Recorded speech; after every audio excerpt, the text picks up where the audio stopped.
Okay, let's talk about the way the golf club should work through impact. One of the things that I see with a lot of my students is they get very, very active with their hands. They use a lot of their hands and they're really trying to manipulate the club head through impact. They're trying to hit all of their golf shots just with the golf club. They don't use their body and they don't really control their shots, and they can either hit the golf ball thin, they can hit the golf ball heavy.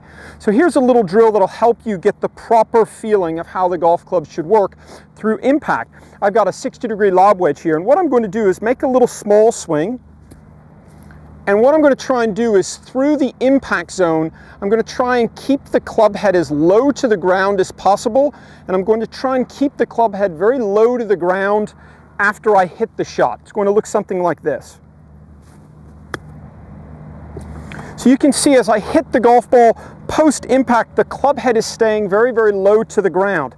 I see too many people as they come into impact, that club head gets up and they're swinging up on the ball, and this really doesn't help them hit down on their iron shots and compress their iron shots. So in order to compress your iron shots better and to give you that feeling of hitting down on the ball, you're going to try and make a little small swings. And post-impact, you're going to try and finish with the club head as low to the ground as possible. So when the club head finished low to the ground, if you think about it, if my club head finishes low to the ground here, the only way my club head can get high from this position would be if I were to go ahead and use my hand. And most of the people that we see are really struggling to create good, proper impact conditions, not only with their full swing with their irons, but specifically around the greens. So this is a great way to help your short game as well. So you're going to want to try and make some practice swings and have the club head finish really low to the ground. Imagine the number, I've got my 60-degree lob wedge here, the number on the sole, the 60 here, is going to stay as low to the ground post-impact as possible. That's really going to help my hands work together as one unit, my left hand and my right hand.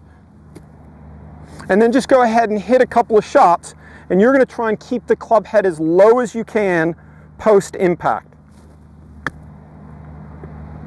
Just getting that feeling of the club head staying very, very low to the ground post-impact. And the lower the club head can stay to the ground, the better quality of strike you're going to have, but it's also going to show you how that golf club should work through the impact zone.